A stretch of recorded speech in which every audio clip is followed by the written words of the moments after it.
What's going on, YouTube? Hey everyone, thank you so much for tuning into our channel. I'm Ty. I'm Katie. We're Taking Up Travel, and today we're checking out foods that are banned in the US, but not in Europe. Other way around. Oh, foods banned in Europe, but not in the US. There okay. it is.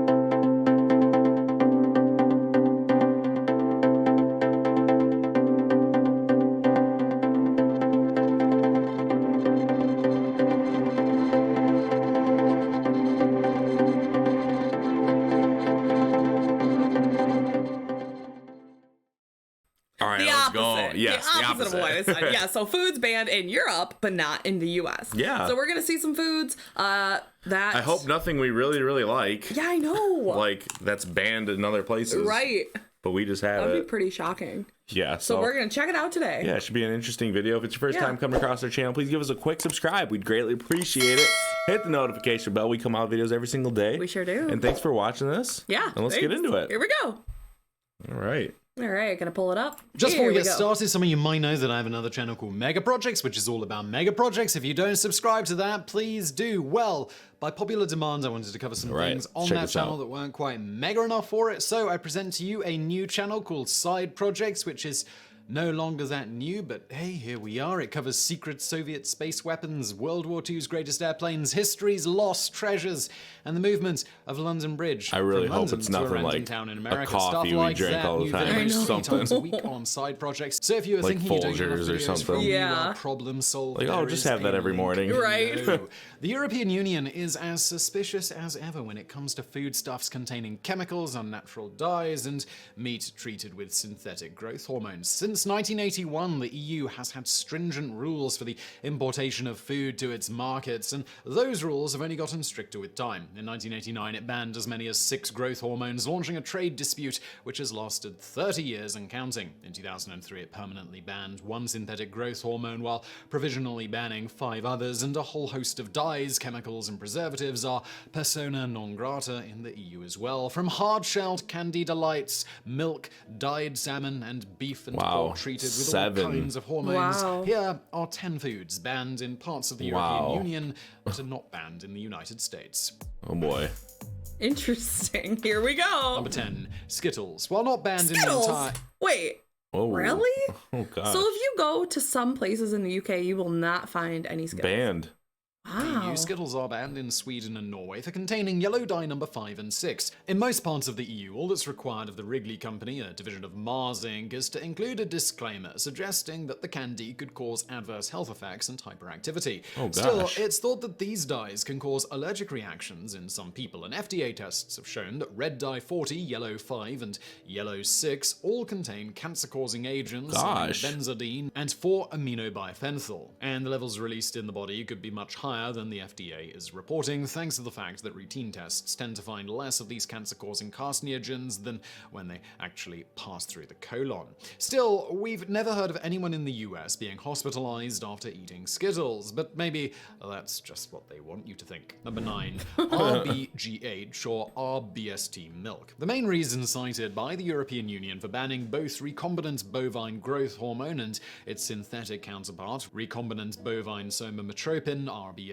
officially is due to animal cruelty concerns, but there may be other adverse health effects linked to the use of these hormones. Both RBGH and RBST have been tenuously linked to the developments of certain cancers. In addition to that, the FDA found that further study would have to be conducted to determine the impact these hormones would have on the liver and other organs. But in addition to the potential adverse health effects of RBGH in humans, cattle treated with the growth hormone are more likely to come down with a nasty case of mastitis, inflammatory reaction in the udder tissue caused by infection from microorganisms. As a result of this disease, cattle in the US are treated with antibiotics, eliminating mastitis infections, but potentially causing other problems further down the line. Although the World Health Organization is primarily concerned about the over-reliance and overuse of antibiotics in humans, claiming that this could lead to the evolution of a superbug, 90% of antibiotics consumed aren't taken by humans. They're fed to otherwise healthy animals. And experts warn that this could lead to to our livestock, essentially becoming superbug factories. As the bacteria they harbor become more and more resistant to antibiotics, it's only a matter of time before these traits get passed on to bacteria that are harmful to humans. Number 8, papaya, corn, and soy. The genetically modified organisms, or GMOs, used in vegetables and fruit in the US have allegedly been linked to some nasty health problems. However, whether this is actually the case, we just don't know. While it is true that the US treats its produce and fruit with GMOs to make them more resistant to different diseases, and this yeah, can but be I feel like when we go to beneficial- the grocery store, everything says, well, a lot of things say non-GMO now. Yeah, a lot of them. Yeah.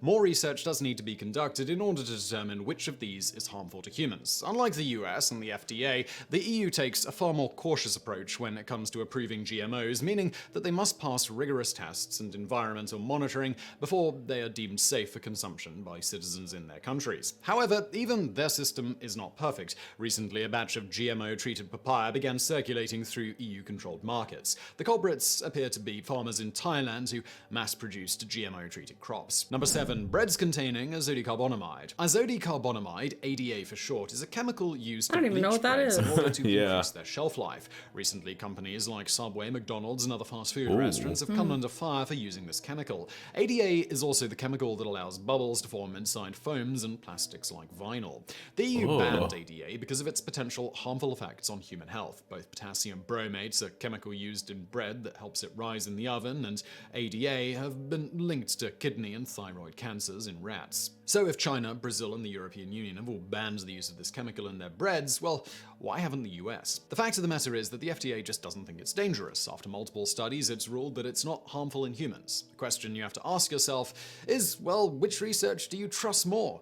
And why? Number 6. Chlorine washed chicken. Chlorine plays many roles in the industrialized world. It's a powerful tool for cleaning water supplies which otherwise might become contaminated and lead to the development of cholera when ingested, a disease which is extremely fatal if left untreated. But it's also used to clean other things, like chicken. Chlorine-washed chicken means just that, chicken that's been washed with chlorinated water. According to most websites devoted to chicken and all things related to chicken, it's the internet, of course these websites exist, chlorine washing is a food safety practice which helps keep harmful bacteria from growing on poultry.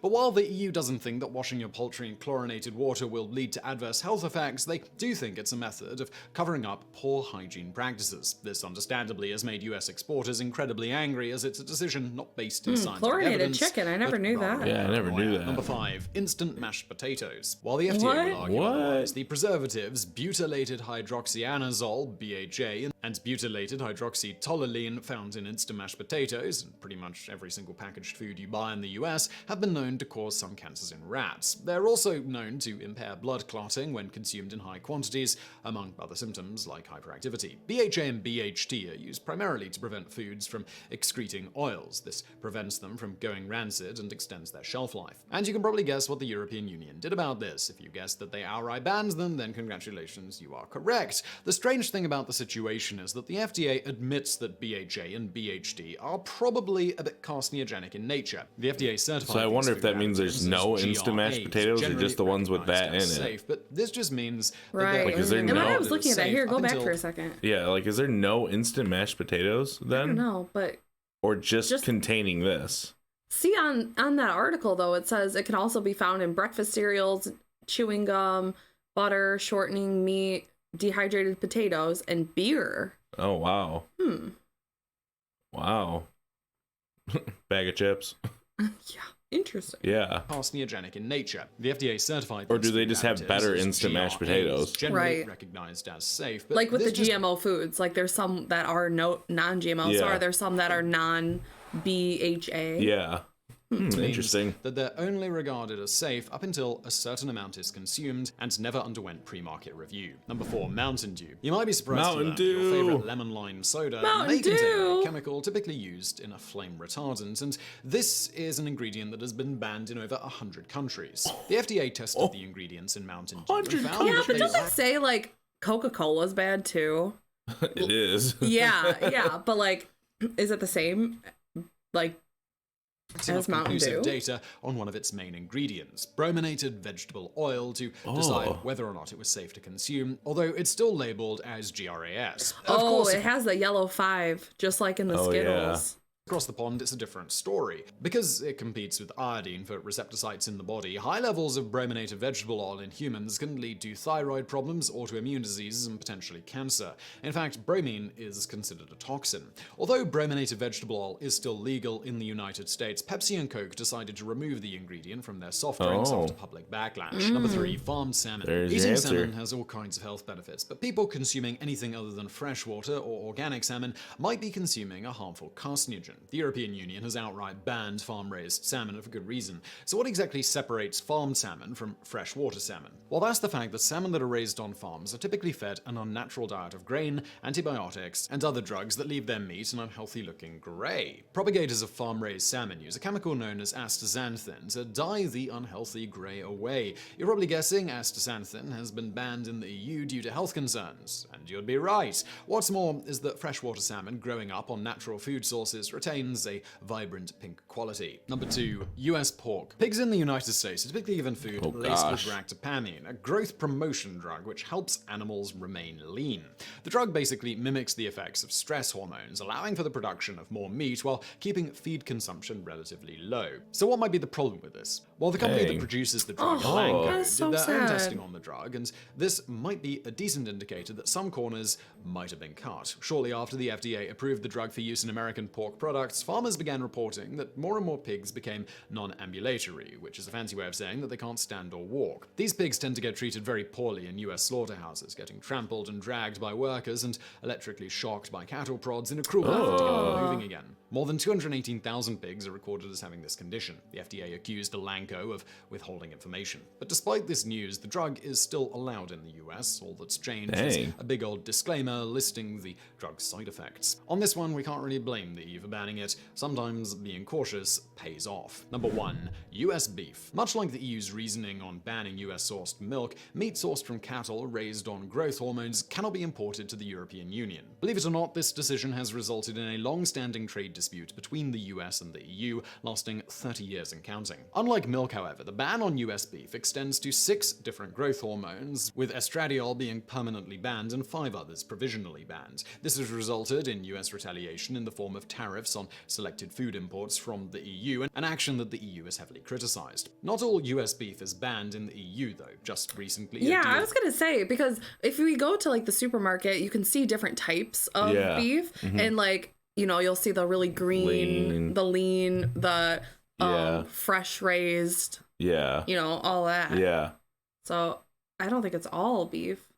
And then he's getting into it. To allow a certain market share for companies looking to export organic beef, but the tariffs do remain. The US claims that the EU's decision is not based on scientific evidence and that they're not treating farms that use synthetic growth hormones fairly. So I really hope you found that video interesting. If you did, please do hit that thumbs. I would have never guessed Mountain Dew. No. And Mountain Dew and Skittles. I was kind of confused on the bread thing.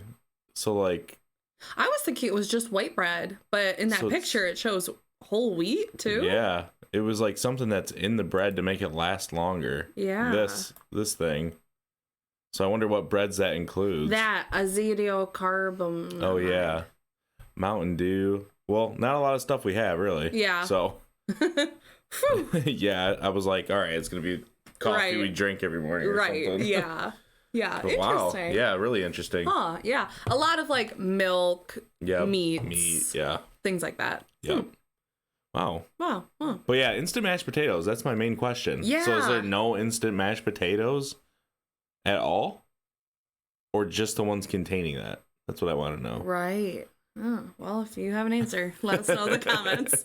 Yeah, thank you so much for watching this video. And if it's your first time coming across our channel and checking out one of our videos, please give us a quick subscribe. Hit that notification bell to stay up to date because we come out with videos every single day. And we can't wait to see you tomorrow. See you tomorrow. See ya.